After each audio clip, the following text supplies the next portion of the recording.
Imaginons une seconde que Sambi, qui est un prisonnier détenu, réussisse au bac 2026. C'est exactement ce qui s'est passé cette année. Enfin, je suis de retour après mes vacances et je vais reprendre mes vidéos. Donc, si vous voulez me suivre, vous pouvez vous abonner. Et on va commencer par le secrétaire général du gouvernement, le fils d'Azali Nour Fatah Azali, qui est une étoile montante et qui a changé radicalement le visage du gouvernement. On ne peut pas vraiment mettre de soupçons parce qu'il a mis une certaine transparence. Il a lancé un appel d'offres cette semaine et l'appel est encore valide jusqu'au 10 août. Donc, si vous voulez postuler, vous pouvez postuler jusqu'à présent. Il a aussi annoncé une enveloppe de plus de 20 millions d'euros pour accompagner et soutenir le projet de la diaspora concernant tout ce qu'ils vont mettre en place au sein de l'archipel. On va revenir sur ce que j'ai parlé au début concernant les prisonniers qui ont eu le bac, mais avant tout, l'événement marquant de la semaine a été la proclamation et la délibération du baccalauréat, des résultats satisfaisants, voire très bons, parce que cette année, je dirais, il suffisait seulement de le faire. La Grande Comore compte plus de 70%, dont 37% d'admis et 32% d'autorisés. La Juin, c'est 25% d'admis et 21% d'autorisés. Et l'île du Mont Elie, c'est quasiment plus de 76% autorisés et admis réunis. Concernant les détenus qui ont reçu au bac, l'affaire remonte il y a des mois d'ici, suite à un conflit qui opposait deux villages à la Grande Comore, le village de Dibouani et le village de Mbambani, où des enfants de ce village ont été pris par la police et ont été détenus à la prison de Moroni. Mais il y a des semaines d'ici, ou des mois, le gouvernement, le parquet avait reconnu que des candidats peuvent se présenter au baccalauréat. Et il y avait parmi eux candidats, quatre enfants qui ont été des candidats au bac. Et ils ont fait le bac et deux parmi eux ont réussi. Un qui est admis direct et l'autre autorisé, ce qui montre que si même les prisonniers réussissent au bac, cela montre qu'il suffisait juste d'aller faire. C'est exactement l'événement contraire de ce qui s'est passé avec l'examen du sixième. En fait, il y avait deux élèves, deux enfants qui ont fait le sixième, ont fait toutes les démarches nécessaires et les étapes concernant les photos jusqu'à la présence au jour de l'examen. Jusqu'à là, tout semblait normal et le jour de la délibération, on a constaté que le numéro 715 et 729 ont juste disparu. Ils ne sont ni dans les listes des admis ni dans les listes des non-admis. En fait, ce qui se passe, c'est que la saisie saute leur numéro et passe au numéro suivant. On continue avec Rof qui a mobilisé le village de Mbeni autour d'un ambitieux gymnase de plus de 650 millions de francs comoriens, soit plus de 1,33 million d'euros et plus aussi de 1600 places. En fait, lui, on le connaît, c'est un rappeur franco-comorien, originaire de Mbeni. Il a fait son retour cette semaine avec des accueils chaleureux sur les réseaux comme en présence. Et il n'est pas venu juste pour une visite, mais aussi pour des projets. Il s'agit d'un projet qui comprendra des salles de basket, de basketball, de handball, de volleyball et beaucoup d'autres choses pour développer évidemment les îles et mettre en valeur en premier son village natal. Chose qui a été saluée par beaucoup de notables et beaucoup de personnalités célèbres aux Comores. Autre chose, c'est l'interdiction de certains métiers, notamment le commerce de petite taille pour les immigrés qui n'ont pas la nationalité comorienne, évidemment. En fait, moi, en personne, je trouve que c'est un projet un peu raciste. Imaginons un étranger, un immigré qui fait juste, je sais pas, un commerce de petite taille qui vend des trucs au volo-volo ou des choses pareilles. Je ne sais pas en quoi ça menace le pays. Mais parce qu'on est pauvre, parce qu'on on n'arrive pas à avoir des emplois, donc certains politiciens pensent peut-être que c'est ça qui nous empêche de développer ou qui nous empêche d'avoir de quoi faire. C'est le même projet qui a mené avec le Parti du Rassemblement national en France, le Jourdan Parti là, interdire des métiers aux étrangers et aux immigrés. Pourquoi?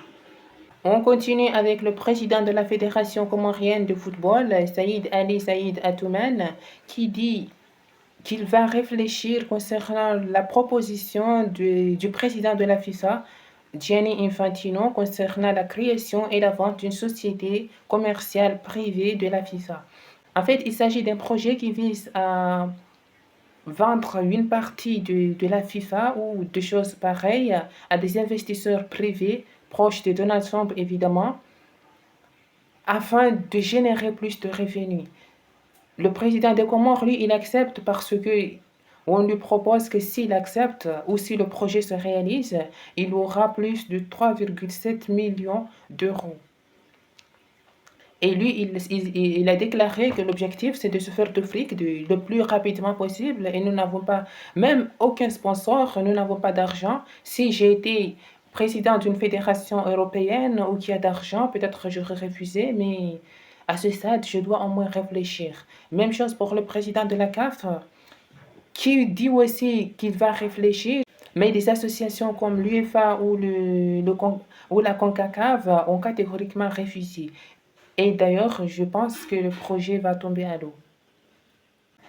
On continue avec une bonne nouvelle, Air Royal. En fait, il s'agit d'une compagnie aérienne comorienne qui va faire des voyages des Comores à Madagascar, mais aussi à Tanzanie, et qui a vu le jour ce mois d'août. Le premier vol a atterri à Majinga cette semaine et ça promet peut-être le début d'une grande chose. Encore 3 personnes originaires de Wani qui ont disparu cette semaine à la mer. En fait, il s'agit d'un groupe qui sont allés à Sel, une île à Chiswani, pour passer un pique-nique, un bon moment.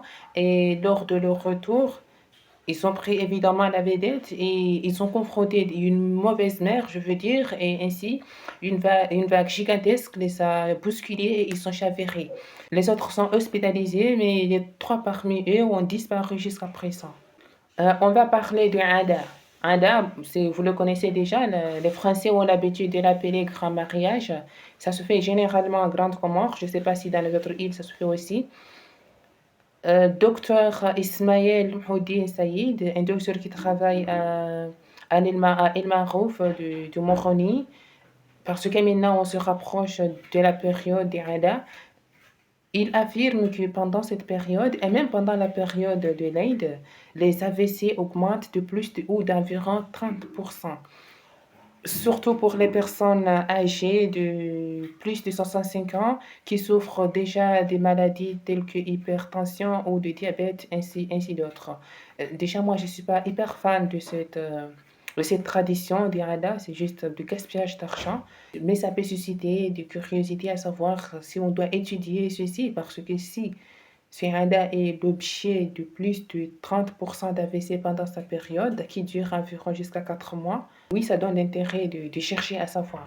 On va partir à l'extérieur et on commence en Suisse, où l'ambassadeur comorien de Suisse aurait quitté la Suisse cette semaine par crainte de se retrouver SDF sans abri. En fait, le pauvre, ce qui s'est passé, c'est que le pauvre n'a jamais reçu aucune subvention de l'État depuis sa nomination, ce qui complique le fonctionnement de la représentation diplomatique. Même sa conseillère résiderait à ce qu'il paraît en France avec son mari en attendant qu'une situation s'améliore. Et lui, l'ambassadeur, aurait quitté la Suisse cette semaine en direction de Moroni. Ceci montre que même les représentants diplomatiques et politiques peuvent être confrontés à des défis et des problèmes. Autre chose, Ibrahim Madi, un ressortissant comorien, a été retrouvé mort en Égypte. Il s'agit de l'un des anciens membres de cette communauté comorienne en Égypte. Jusqu'à présent, les services diplomatiques comoriens et les autorités égyptiennes travaillent ensemble pour chercher à connaître l'origine de cet incident, mais jusqu'à maintenant, aucun détail. En tout cas, l'Égypte, depuis quasiment 200 jusqu'à présent, la vie des Comoriens est vraiment en danger. Il y a toujours, tout le temps, des choses qui se passent, souvent même avec la police. On se rappelle, il y a 4 mois d'ici, la situation a été chaotique. Et pour finir, en France, une lettre a été envoyée au président de la France, Emmanuel Macron, pour arrêter et expulser Foundi Farardine aux Comores. Pour ceux qui ne le connaissent pas, il s'agit d'un Comorien qui est en France, mais à ce qu'il paraît, qui critique vraiment le gouvernement comorien Aussi même le président Azali et sa femme et ainsi a fait l'objet de plusieurs débats, surtout avec les journalistes, où on lui suppliait d'arrêter des choses comme ça. Bon, ça il a aussi ses raisons et cette semaine, le gouvernement ou les Comoriens n'ont pas pu supporter, ils veulent maintenant son arrestation.